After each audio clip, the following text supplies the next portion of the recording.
Iran says it's not targeting its neighbours, but its missiles are landing in their backyards. Turkey, Oman, Dubai, Saudi Arabia, all struck or threatened in a single day. 3 Iranian ballistic missiles over Turkish airspace. Workers killed in Oman, shrapnel rains on the UAE. Iran calls it a Zionist design. The craters say otherwise. The neighbourhood is on fire, and no one asked to be in this war.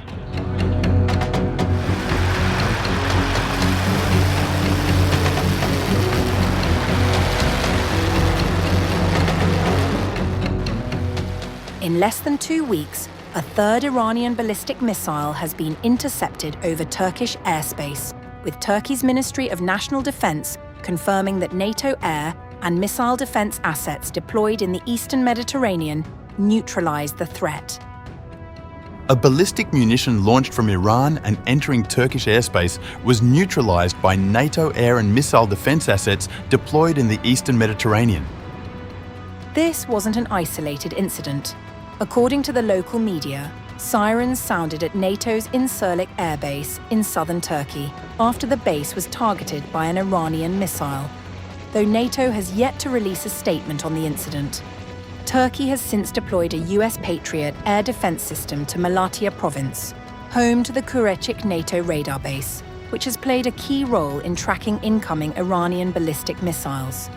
Iran continues to deny firing any munitions at Turkey and has instead been maintaining their position that the strikes were a part of a Zionist design to divide the neighbours who share the same faith. However, the strikes have not been confined to Turkish territory. In Oman, 2 UAVs crashed in Sohar province on March 13th, killing 2 ex-Patriot workers and wounding several others when one struck the Al-Awai industrial zone. A second drone came down in an open area with no casualties. Omani authorities said all resources were being deployed to protect the country's citizens and residents. Further west, Iranian drones struck Dubai's International Financial Centre on the same day. UAE officials said air defences intercepted the attacking drones, though shrapnel damaged a prominent building in the financial district. Saudi Arabia, meanwhile, shot down multiple hostile drones on March 13th, intercepting them over the embassy's district and Al-Kharj governorate. Riyadh has faced repeated drone attacks since the start of what it calls Operation Roaring Lion, and its foreign ministry issued a pointed warning. If Iran presses ahead with its attacks, it would bear the heaviest diplomatic, economic and strategic consequences and be the biggest loser. The strikes come as regional tensions have escalated sharply since the US and Israel launched joint attacks on Iran on February 28th, killing around 1,300 people and injuring thousands more. Iran has maintained it does not seek conflict with Arab nations, saying its strikes target only American positions and Israeli-linked assets across the region.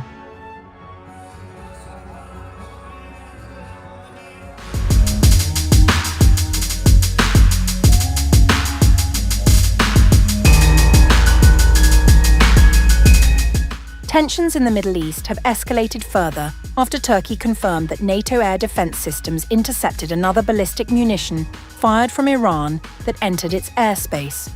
According to a statement from the Turkish Ministry of National Defense on March 9th, the missile was neutralized by NATO air and missile defense elements deployed in the eastern Mediterranean. The projectile had reportedly traveled through the airspace of Iraq and Syria before heading toward Turkish territory. Officials said debris from the interception fell in the southeastern provinces of Gaziantep and Hatay, including the Dertyol district, but no casualties were reported. A ballistic munition fired from Iran and detected heading toward Turkish airspace after passing through Iraqi and Syrian airspace was engaged and neutralized in time by NATO air and missile defense elements deployed in the eastern Mediterranean. The incident marks the second Iranian ballistic munition intercepted near Turkey within a week, raising concerns over regional escalation. Turkey's communications director Burhanettin Duran said authorities were monitoring the situation closely and coordinating across security agencies. The development has been closely monitored by all our institutions since the very first moment. and the necessary defense and security measures have been promptly activated. In this context, all relevant units, particularly the Ministry of National Defense, are acting in full coordination. The will and capability of our state to protect Turkey's airspace and border security are at the highest level. The statement underlined Ankara's readiness to defend its airspace while coordinating with NATO allies. Duran also warned against further escalation in the region. It is of great importance that tensions in the region do not escalate further, and that the conflict does not spread to a wider area. We once again strongly reiterate our warning to all parties, particularly Iran, to refrain from actions that could endanger regional security and put civilians at risk. Following the incident, Turkish Foreign Minister Hakan Fidan held a phone call with his Iranian counterpart, Abbas Araghchi, to convey Ankara's concerns and stress the need to avoid steps that could widen the conflict. Meanwhile, NATO condemned the targeting of a member state. We condemn Iran's targeting of Turkey. NATO stands firmly with all allies, including Turkey, as Iran continues its indiscriminate attacks across the region.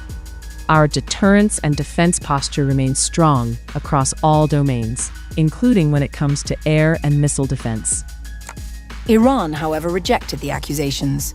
According to statements carried by Iranian state media, the Iranian armed forces denied firing any missile toward Turkey and said Tehran respects Turkish sovereignty.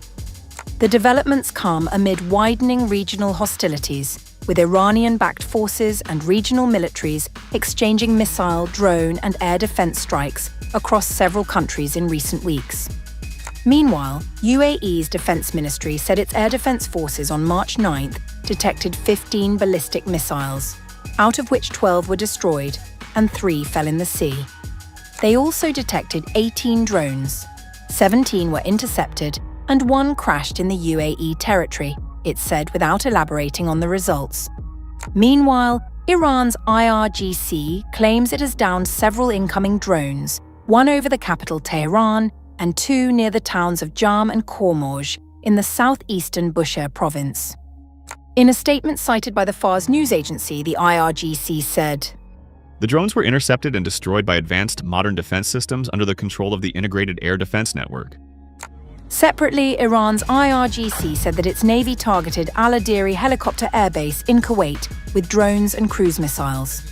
It claimed to have destroyed the base's fuel and gas tanks, US helicopter ramps, logistics and support facilities.